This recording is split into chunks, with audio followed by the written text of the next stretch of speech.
It was past midnight. The rain hadn't stopped for hours, and the wind sliced through the air like glass. Under the flickering streetlight, a girl sat alone at the bus stop, soaked, shivering, and clutching an old backpack that looked as tired as she did. Her name was Lena, barely 21, with nothing left but a few coins in her pocket and the clothes on her back. The city she once called home now felt colder than ever. The bus hadn't come for over an hour, and maybe, deep down, she didn't even know where she wanted to go. She used to have dreams, big ones. She wanted to be a nurse, to help people, to save lives. But dreams were expensive, and life had been cruel. Her mother had passed away when she was 16, and her stepfather had thrown her out a week ago after an argument about money. Since then, Lena had been wandering, searching for a place, a reason, anything. The rain kept falling harder, as if trying to wash her away. A distant sound broke through her thoughts, the soft laughter of a child. Lena turned her head slowly. A little boy,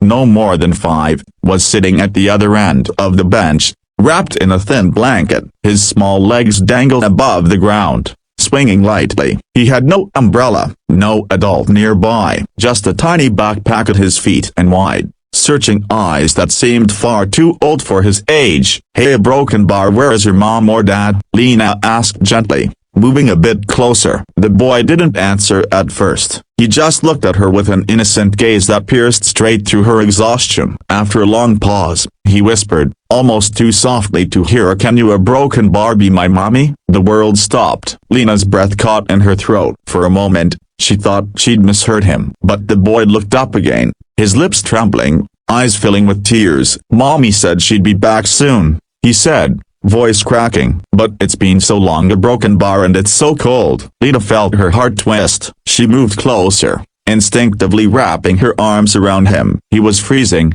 his fingers ice cold, his body shivering. She could feel how fragile he was, how alone. She pulled the blanket tighter around both of them. "It's okay," she murmured softly. "I'm here now." For a long while, they sat in silence, two strangers under the yellow light, finding warmth in each other's brokenness. Lena looked around, hoping to spot the boy's mother, but the streets were empty. The rain showed no mercy. Hours passed, and still, no one came. She tried asking questions. His name was Eli. He was 5, and his mother had gone to find help after their small apartment caught fire a week ago. He'd been waiting for her every night at the same bus stop, hoping she'd return. Tears welled in Lena's eyes. "You've been alone all this time?"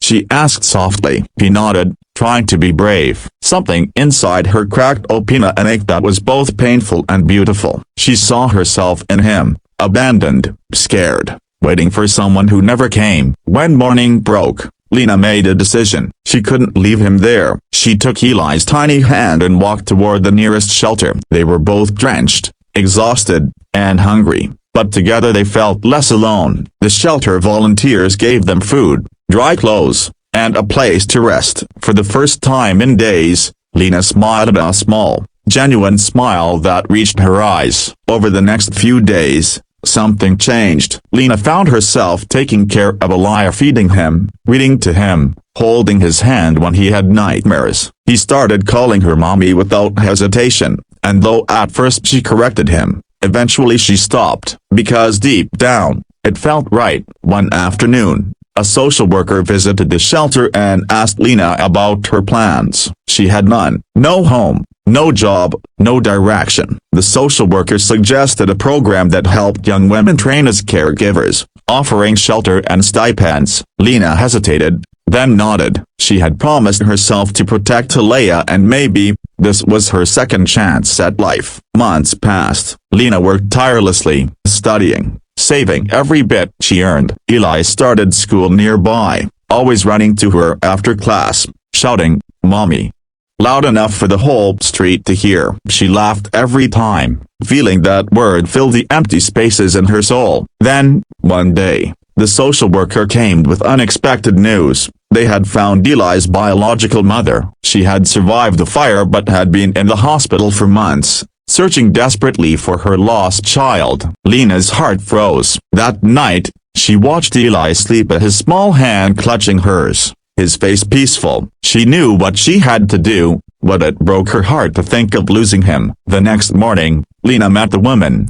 Her eyes were tired but kind, filled with tears as she hugged her son tightly. "Thank you," she whispered to Lena, her voice shaking. "You saved him." As Lena watched them leave, she felt a deep ache but also pride. She had given Eli love when he needed it most, and in return, he had given her something she didn't know she needed: hope. Weeks later, Lena received a letter. Inside was a photo of Eli, smiling, holding a drawing of the two of them under a rainbow. Below it, in a child's handwriting, were the words, "I'll always be your little boy. Love, Eli." Lena pressed the photo to her heart and smiled through her tears. She wasn't alone anymore. She had no riches, no mansion, but she had something far greater: a purpose, a reason to keep going. And sometimes, she still visits that old bus stop, and not to wait for a bus, but to remind herself that even in the coldest nights, miracles can find you when you least expect them.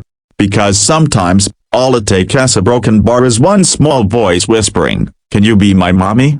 The currency I Sedilla.